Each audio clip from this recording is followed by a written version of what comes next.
Tape www.suividécole-au-sénégal.com.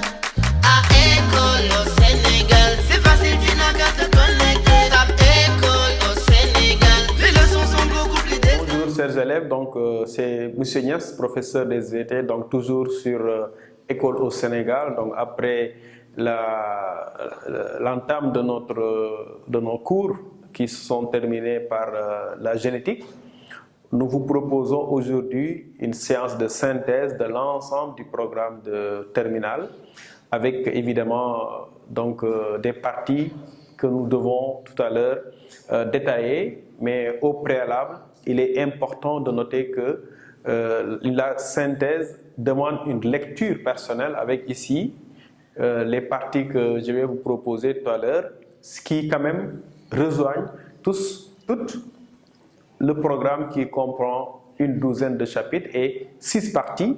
La première partie est intitulée, comme vous le savez, le rôle du système nerveux, ses relations avec le milieu extérieur, donc relation de l'organisme avec le milieu extérieur, avec à l'intérieur 4 chapitres.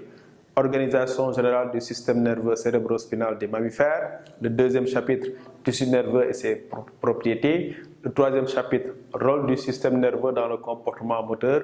Et le dernier chapitre de cette partie, c'est l'activité du muscle squelettique. La deuxième partie, c'est l'activité cardiaque et la pression artérielle avec à l'intérieur un seul chapitre qui porte d'ailleurs le même titre.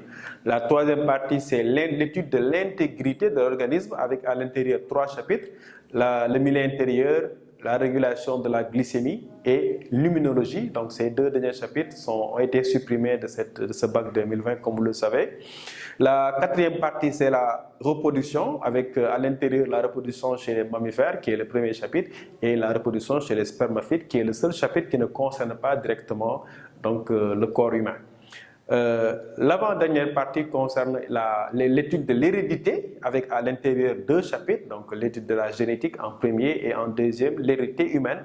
Et la dernière partie, donc souvent facultative dans les faits, c'est la biotechnologie. Donc aujourd'hui, ce que je vous propose, c'est un survol assez particulier du programme. Donc lorsqu'on regarde les différents chapitres, donc on peut constater qu'il y a un dénominateur commun, c'est comprendre l'organisation d'un appareil, d'un tissu ou d'une cellule pour pouvoir étudier son fonctionnement. Donc, dans le programme, il est important de noter que dans la première partie, il y a beaucoup d'anatomie dans les premières parties des différents chapitres. L'élève, donc, pour pouvoir comprendre le fonctionnement d'un certain nombre d'éléments, doit comprendre leur organisation, que ce soit leur organisation structurale, mais aussi leur organisation ultrastructurale, donc avec l'observation donc au microscope. Ces éléments en anatomie donc concernent le système nerveux, le muscle, l'appareil cardiovasculaire et son innervation d'ailleurs, l'appareil excréteur pour le milieu intérieur et évidemment l'organisation également, un peu de botanique avec les spermaphiles. Ces différents éléments, la compréhension de leur organisation permet évidemment de comprendre comment ça fonctionne. La physiologie, c'est un peu l'étude du fonctionnement d'un appareil, d'un tissu ou bien d'une cellule. Et à ce propos, nous allons dans la physiologie donc revenir sur le tissu nerveux avec les chapitres 2 et 3, le muscle avec le chapitre donc, sur l'activité du muscle squelettique, l'activité cardiaque avec le système cardiovasculaire, le milieu intérieur, donc l'appareil excréteur et évidemment comment les fleurs se reproduisent dans le chapitre sur les spermaphiles, étant entendu que dans le programme réaménagé de cette année particulière, on a supprimé la glycémie, l'immunologie et la reproduction chez les mammifères. Donc voilà ce que je vous propose comme plan. Donc sans plus tarder, nous allons nous intéresser à l'anatomie donc, qui est la première partie donc, de cette synthèse. Okay. Donc il est important de noter en regardant le programme terminal que plusieurs parties des chapitres concernent l'organisation de l'élément à étudier dans le chapitre lui-même. Donc il est important pour l'élève de faire le parallèle entre l'anatomie et la physiologie. Comment l'élément est organisé, comment l'élément fonctionne. Donc l'anatomie, c'est l'organisation et la physiologie, c'est le fonctionnement. Donc, si vous regardez le corps humain, il est constitué de 7 appareils et ces 7 appareils donc sont, disons, répartis en 3 fonctions. La fonction de nutrition qui comprend 4 appareils, l'appareil digestif, l'appareil circulatoire, l'appareil respiratoire et l'appareil excréteur. La deuxième, c'est la fonction de relation avec, qui contient donc le système nerveux et l'appareil locomoteur. Et la dernière, donc, c'est la fonction de reproduction qui contient donc le dernier appareil qui est l'appareil reproducteur. Donc, pour l'anatomie, quand on compte le système nerveux, il est important, grâce aux planches que vous avez évidemment étudiées en classe, que le système nerveux comprend 2 parties. Un système nerveux central et un système nerveux périphérique. Le système nerveux central, qu'on appelle également névrax, il est constitué de l'encéphale et de la moelle épinière. Encéphale et son prolongement, qui est la moelle épinière. L'encéphale lui-même est formé du cerveau, du cervelet et du bulbe rachidien. Le système nerveux périphérique, quant à lui, il est constitué de nerfs et essentiellement donc de ganglions. Les nerfs, donc les ganglions et certains nerfs donc étant donc le point de départ de ce qu'on appelle les récepteurs qui sont de différents types. Il est important ici de faire le parallèle également entre le système nerveux, organisation globale, et l'organisation détaillée. Lorsqu'on regarde au microscope, on compte, comme nous le savons, tout organe est constitué de tissus. Tout tissu est constitué de cellules. Donc lorsqu'on regarde le système nerveux, on peut comprendre que le système nerveux est constitué de cellules qu'on appelle des neurones. Voilà ce qu'on appelle un neurone. Connaître le neurone, c'est connaître le système nerveux. Pourquoi? Parce que le système nerveux est un ensemble de neurones. Le neurone comprend 2 parties. Cette partie-là qu'on appelle corps cellulaire ou bien soma ou encore péricardion, et ce prolongement-là qu'on appelle l'axone qui se termine par des arborisations terminales. Donc ça, c'est l'axone qui peut être protégé ou non par donc, ce qu'on appelle la gaine de myéline et même une deuxième gaine qu'on appelle la gaine de Schwann au niveau des nerfs.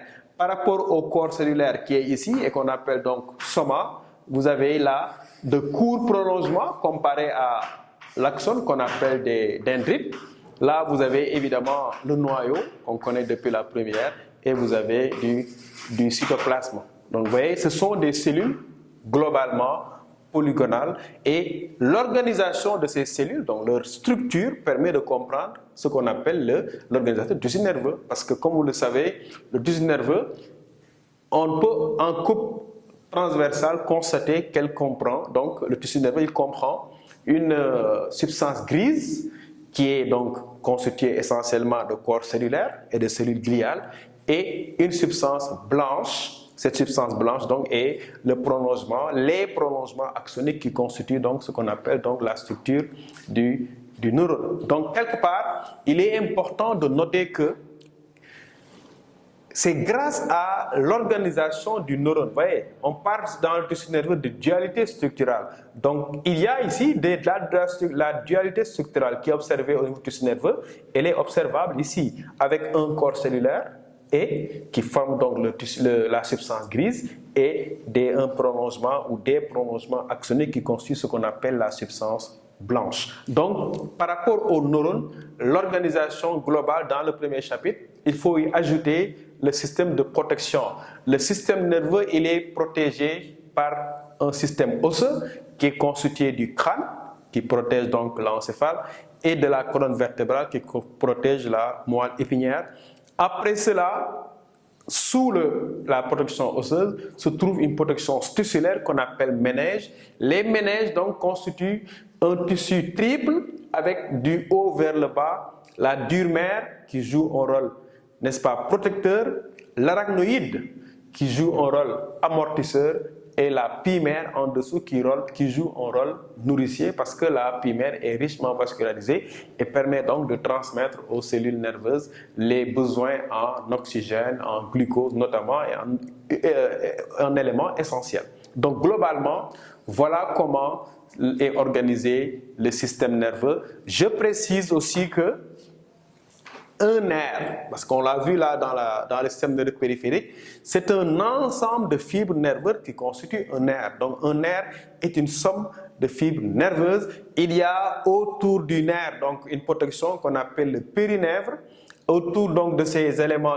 parce que les fibres nerveuses forment des faisceaux, et ces faisceaux sont protégés également à leur tour par ce qu'on appelle l'épinèvre. Donc ça aussi, l'organisation du nerf permet également de comprendre plus tard la physiologie donc, du tissu nerveux. Alors, donc le dernier chapitre plutôt de la première partie, donc c'est l'étude du muscle squelettique. D'abord, son organisation structurale, donc c'est après qu'on s'intéressera à ses propriétés, à ses différentes manifestations. Maintenant, un muscle, à l'œil nu déjà, présente un certain nombre de stries qu'on peut observer, et en anatomie, donc en organisation macroscopique, le muscle comprend donc deux tendons. Le tendon, je rappelle, permet de relier le muscle au squelette, et une partie donc fuselée qu'on appelle le ventre. Alors, ces sortes de striations donc agrandies constituent ce qu'on appelle des myofibrilles. Les myofibrilles donc sont à l'intérieur donc de ce qu'on appelle les cellules ou fibres musculaires, et c'est cette alternance de bandes claires et de bandes sombres, donc son interprétation a été possible grâce à l'identification de l'élément de base ici qu'on appelle le sarcomère. Et le sarcomère, donc c'est cette partie donc qui se trouve entre deux éléments. Ça c'est une strie Z. Donc ça c'est l'actine, la myosine. Ici vous avez une zone H. Là une bande sombre qu'on appelle également bande A ou anisotrope. Et là une demi-bande claire qu'on appelle donc une bande I ou bien bande isotrope. Donc ici, bande sombre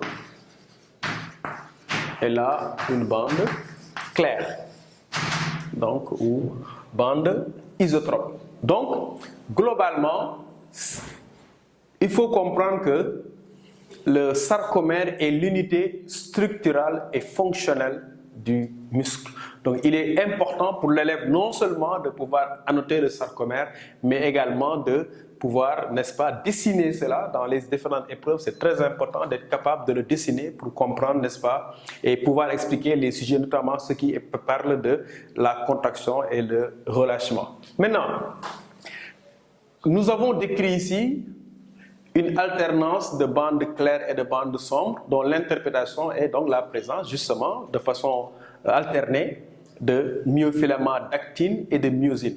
Donc, quand l'étude détaillée de ces myofilaments indique que les filaments d'actine sont constitués donc de globules, donc de molécules d'actine, mélangées à de la troponine, et le tout stabilisé par ce qu'on appelle la tropomyosine. Pour la myosine, il y a juste une tête globuleuse et une tige. Donc, ces éléments-là détaillés, l'élève doit essayer de les comprendre et surtout de pouvoir les schématiser donc, dans ce cours d'anatomie sur le muscle squelettique. Alors, s'il y a un schéma qu'il faut maîtriser et comprendre dans le chapitre sur l'activité cardiaque, c'est le schéma que vous avez ici avec l'innervation cardiaque. Là aussi, comme pour le sarcomère, un schéma que je vous conseille d'essayer de faire. Ce schéma permet de comprendre comment se déroule l'interaction entre le système nerveux, avec ici le bulbe rachidien et la moelle épinière, et le cœur, mais aussi les vaisseaux sanguins. Voilà pourquoi on parle d'innervation cardiovasculaire, avec cardio le cœur, vasculaire, donc les vaisseaux sanguins. Et comme vous le voyez, l'innervation cardiaque qui permet de séparer les systèmes ortho et parasympathiques permet de noter ici donc qu'on a le cœur, un certain nombre de vaisseaux. Ici vous avez la crosse aortique, donc les primitives, les carotides, donc qui vont aller vers, n'est-ce pas, le sinus carotidien ici, la crosse aortique donc. Là, vous avez les systèmes nerveux ou les nerfs qui relient l'appareil cardiovasculaire et le système nerveux. Donc, on a dans ce cadre des nerfs sensitifs, c'est le cas du nerf de Hering et du nerf de Sion, donc qui conduisent le message vers le centre nerveux, c'est ça un nerf sensitif, et des nerfs moteurs qui conduisent le message, n'est-ce pas, vers les effecteurs, en l'occurrence ces deux nerfs-là, le nerf 10, qu'on appelle également nerf vague ou nerf orthosympathique, et le nerf orthosympathique ou sympathique simplement, nerf parasympathique, et le nerf orthosympathique ici, donc qui conduit le message vers le cœur, mais également après un relais par le ganglion étoilé. Cet élément-là est appelé chaîne ganglionnaire. Ici, vous avez la moelle épinière et le bulbe radial, où se trouvent les centres, notamment le centre cardio-modérateur bulbaire et le centre cardio-accélérateur. Ici, vous avez ce qu'on appelle le centre vasomoteur ou centre cardiovasculaire. Donc, l'innervation cardiaque permet de comprendre comment le système nerveux, qui pourtant n'est pas à l'origine des battements du cœur, en contrôle quand même la régulation. Donc, avec un système cardio-accélérateur, donc qui comprend le système orthosympathique, et un système cardio-modérateur qui comprend donc le système qu'on qualifie de parasympathique. Alors, le dernier élément donc, dans l'anatomie donc, du corps humain que vous devez connaître, donc, un des éléments que vous allez rencontrer dans le chapitre qu'on appelle milieu intérieur, c'est le rein.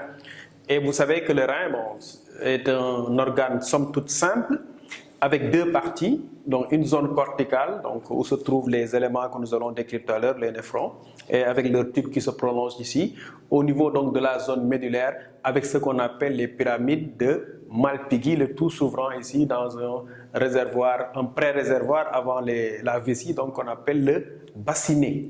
Donc, l'organisation du rein est également utile, mais le plus important, au niveau du neurone, qui est l'unité structurale du tissu nerveux, et de fonctionnel d'ailleurs, au niveau du sarcomère, qui est l'unité structurale et fonctionnelle du muscle, eh bien, retenez que le néphron est l'unité structurale et fonctionnelle de nos reins. Chaque rein en contient environ 1 million et comprendre l'organisation de ces néphrons permet plus tard de comprendre donc le fonctionnement qu'on appelle simplement la formation de l'urine avec les étapes que nous allons décrire, à savoir la filtration qui se déroule ici, la réabsorption et la sécrétion, n'est-ce pas? Donc ici, cette unité structurale, donc, qui est l'équivalent, qui joue le rôle que jouerait donc, le sarcomère dans le muscle et qui est appelé néphron, il faut, comme je l'ai dit tout à l'heure, être capable de le schématiser, mais être capable également de l'annoter. En 2012, on a carrément demandé aux candidats de dessiner, dans le bac, de dessiner le sarcomère, le tube urinifère ou bien néphron et d'expliquer comment donc se déroulait la formation de l'urine qui est une partie importante dans la régulation de l'équilibre hydro-minéral dans le milieu intérieur. Donc ici, il faut comprendre donc que le néphron comprend au début ici une partie donc qui est réticulée, donc avec, en contact direct avec les vaisseaux sanguins, ce qu'on appelle les glomérules, la capsule de Bowman, suivie d'un tube contourné qu'on appelle le tube contourné proximal, une partie plus régulière qu'on appelle l'anse de Henle, un second tube contourné appelé tube contourné distal, et enfin ce même tube qui se prolonge pour aller vers ce qu'on appelle le tube collecteur. Ne pas oublier que l'unité donc qu'on appelle néphron est le lieu de formation de l'urine. Donc les canaux que nous voyons ici, le tube collecteur, permet au total, chez chaque individu, de filtrer les déchets du sang et de les amener vers ce qu'on appelle la vessie. Et le plus important, c'est d'avoir cette structure pour aboutir, comme je l'ai dit tout à l'heure, à sa fonction. Le rein, comme nous allons le voir, a pour fonction d'éliminer deux choses dans le corps. D'abord les déchets liquides, dont le plus important est l'urée, qui donne son nom d'ailleurs à l'urine. Et la deuxième fonction, c'est d'éliminer les excès. Donc l'eau n'est pas un déchet, mais l'excès d'eau est éliminé par le rein. Donc le rein n'élimine pas que des déchets, les reins éliminent les déchets et les excès. Alors le dernier élément dont il faut connaître l'organisation est justement un élément qui ne fait pas partie du corps humain, mais qui est plutôt l'appareil donc reproducteur des plantes qu'on appelle la fleur. Donc l'élève doit connaître l'organisation d'une fleur. La fleur est insérée à la plante mère par ce qu'on appelle un pédoncule floral. Ce pédoncule floral donc se termine par un renflement appelé réceptacle. Et viennent après ce qu'on appelle les pièces stériles. Donc les pièces stériles, donc les premières de ces pièces, c'est ce qu'on appelle les sépales. Je rappelle que l'ensemble des sépales forme ce qu'on appelle le calice. Ensuite, on a ce qu'on appelle les pétales. Les pétales. Donc, les pétales dont l'ensemble forme ce qu'on appelle la colle. Après cela, il y a les pièces fertiles mâles. Donc, j'en dessine deux ici, sachant que là aussi c'est une couronne dont l'ensemble forme ce qu'on appelle l'androcée. Ici, il y a ce qu'on appelle donc l'antère, qui contient donc les grains de pollen ou les cellules mères en tout cas qui seront à l'origine des grains de pollen. Et là, le fil qui le porte, on l'appelle simplement filet. Les deux portent donc le nom de ce qu'on appelle la pièce fertile mâle, encore appelée étamine. Le dernier élément est la pièce femelle, avec une ouverture ici qu'on appelle stigmate, un prolongement tubulaire qu'on appelle ici, après le stigmate, il y a ce qu'on appelle le style, et l'ovaire est inséré donc au niveau du réceptacle, avec ici donc stigmate, style et ovaire. Les trois forment ce qu'on appelle le pistil. L'ovaire contient ce qu'on appelle les ovules. Donc voilà comment est organisée une fleur de spermaphyte. Le premier chapitre proprement dit de physiologie est intitulé le tissu nerveux et ses propriétés. Ces propriétés, je le rappelle, sont l'excitabilité et la conductibilité. Donc comme pour le début avec l'anatomie, pour étudier ces deux propriétés que sont l'excitabilité et la conductibilité, l'élève doit connaître l'axone, son organisation. N'oublions pas que le neurone est une cellule.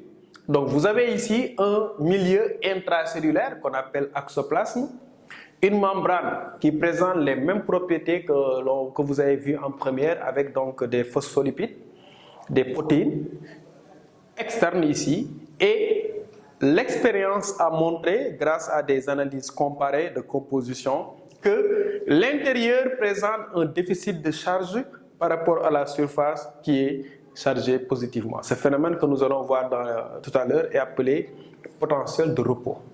Maintenant, qu'est-ce que l'excitabilité? On appelle excitabilité la propriété d'un tissu à répondre à une stimulation qui est efficace, qui est donc supraliminaire. Donc, on verra que un tissu nerveux stimulé produit en guise de réponse un potentiel d'action qui est un phénomène donc bioélectrique. De la même façon, la stimulation à ce point déclenche une réponse qu'on peut enregistrer ici. Donc le phénomène est mobile, propageable. Donc c'est pour ça qu'on dit que la fibre est conductrice. Tout ceci évidemment nécessite des conditions. Il faut travailler sur des matériels frais si vous travaillez in vitro. Ensuite, il faut savoir que le seuil doit être atteint. Donc c'est la fameuse loi du seuil pour qu'une excitation qui n'atteint pas le seuil ne produit pas de réponse. Le tissu, pour être conducteur également, doit être intègre. Donc ici, il ne doit pas être écrasé. Les conditions physiologiques donc, en in vitro doivent respecter les mêmes conditions que dans l'intérieur de l'organisme.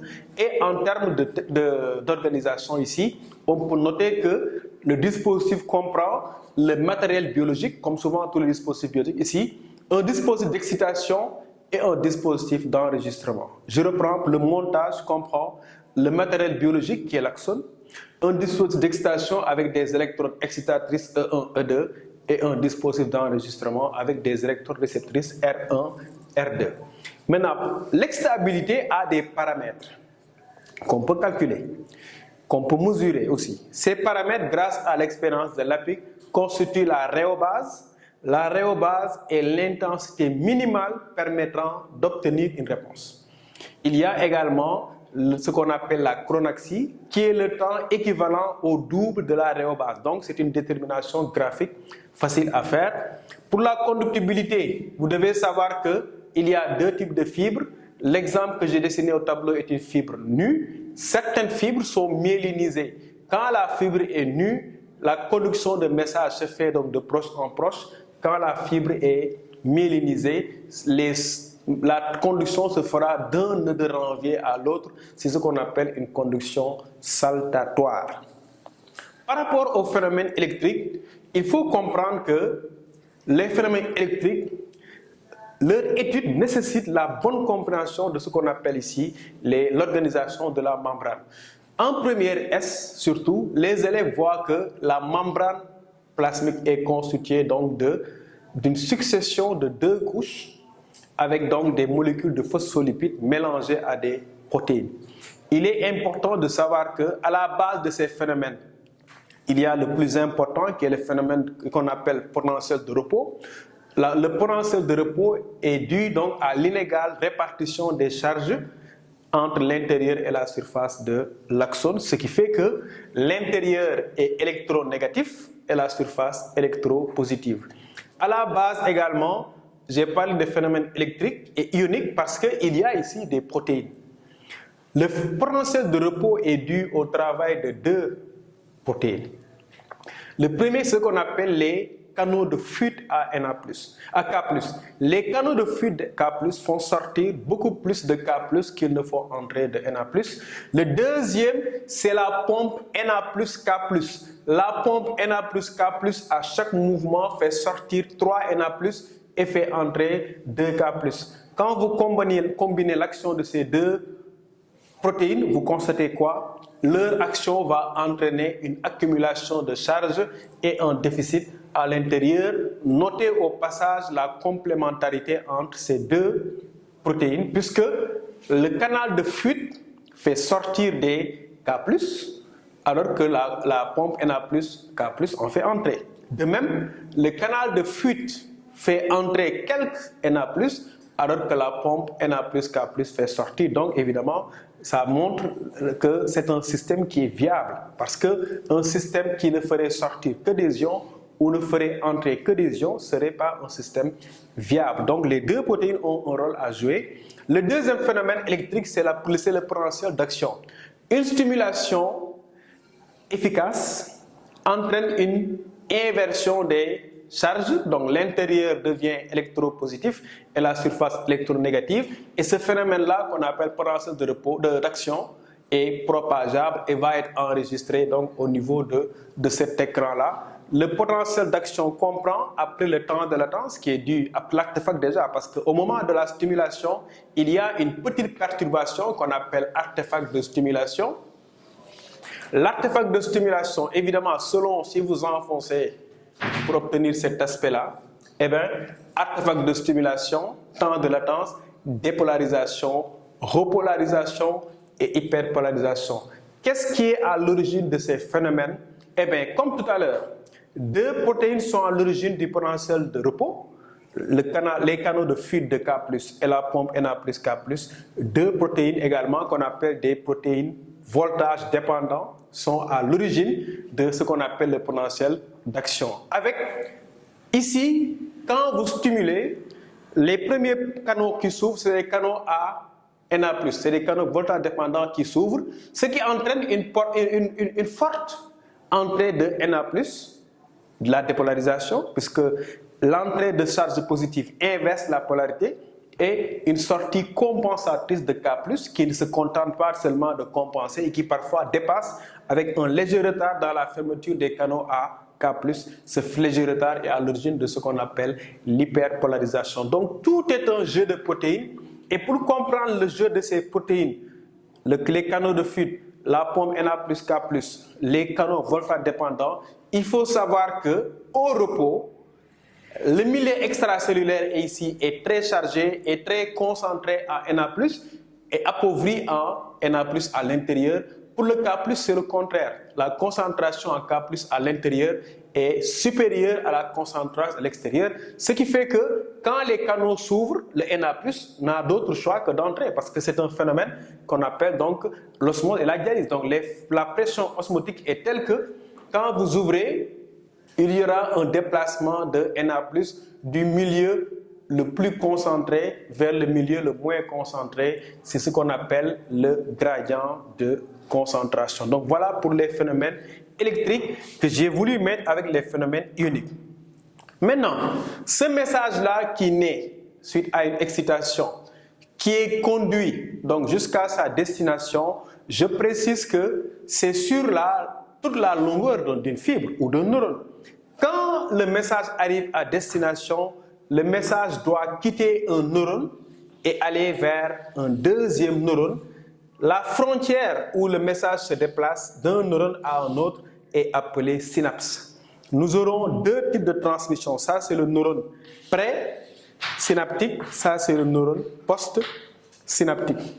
Donc, si vous regardez la transmission synaptique, vous devez juste savoir que selon la taille de la fente synaptique, on peut avoir une transmission électrique. Dans ce cas, le message présynaptique excite directement la membrane postsynaptique. On peut également avoir, dans le cas de l'intervention de neurotransmetteurs, ce qu'on appelle une transmission chimique qui se fait avec des étapes que l'élève doit retenir.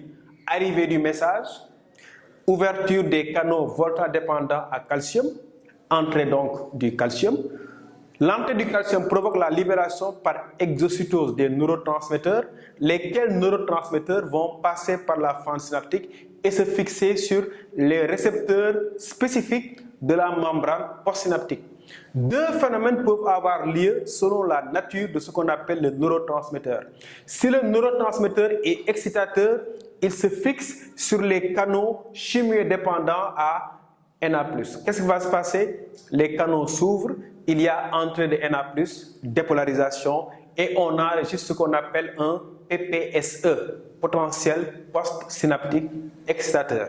Dans le cas d'une synapse inhibitrice, donc le neurotransmetteur est inhibiteur, il va se fixer non pas dans les canaux à Na+, mais plutôt dans les canaux chimiodépendants à Cl-, ce qui entraîne donc évidemment une hyperpolarisation. Parce que là, contrairement à l'entrée de Na+, l'entrée de Cl- rend l'intérieur davantage électronégatif, ce qui fait naître ce qu'on appelle un potentiel post-synaptique électrique, qu'on appelle donc PPSI, potentiel post-synaptique inhibiteur. Et dans tous les cas, retenez que tout dépend du type de neurotransmetteur. Au niveau du muscle, si vous prenez l'acétylcholine, il est excitateur, mais si vous prenez le GABA, donc l'acide gamma-aminobutyrique, eh bien, c'est un neurotransmetteur inhibiteur. Donc, selon les types de neurones, les types de synapses que vous avez, certaines sont inhibitrices, d'autres sont excitatrices. Tout dépend de la nature du PPS qui est enregistré. Les synapses inhibitrices permettent donc de faire naître des PPSI. Les synapses excitatrices permettent de faire naître des PPSE. Il est important de terminer cette partie de physiologie du système nerveux par ce qu'on appelle l'intégration nerveuse. Donc un neurone postsynaptique peut recevoir des messages de plusieurs neurones présynaptiques. Dans ce cas-là, il procède à ce qu'on appelle une addition arithmétique, simplement. Donc, qu'est-ce qui va se passer? La sommation va permettre aux neurones postsynaptiques de répondre. Si un neurone reçoit que des PPSE, la résultante sera un PPSE. Et si le neurone ne reçoit que des PPSI, la résultante sera un PPSI. Mais dans le cas d'un mélange, ce qu'on appelle donc la sommation spatiale, le neurone va additionner les PPSE et les PPSI et pour en faire une réponse unique qui peut être donc soit un PPSI, soit un PPSE. Tout dépend de la valeur donc du message présynaptique qui sera à l'origine du PPS. Jaratu garba sonu manga jangale gita do bouger do faywer nga élève te tollu ci examen li nga soxla am na fi tamu gën la sur école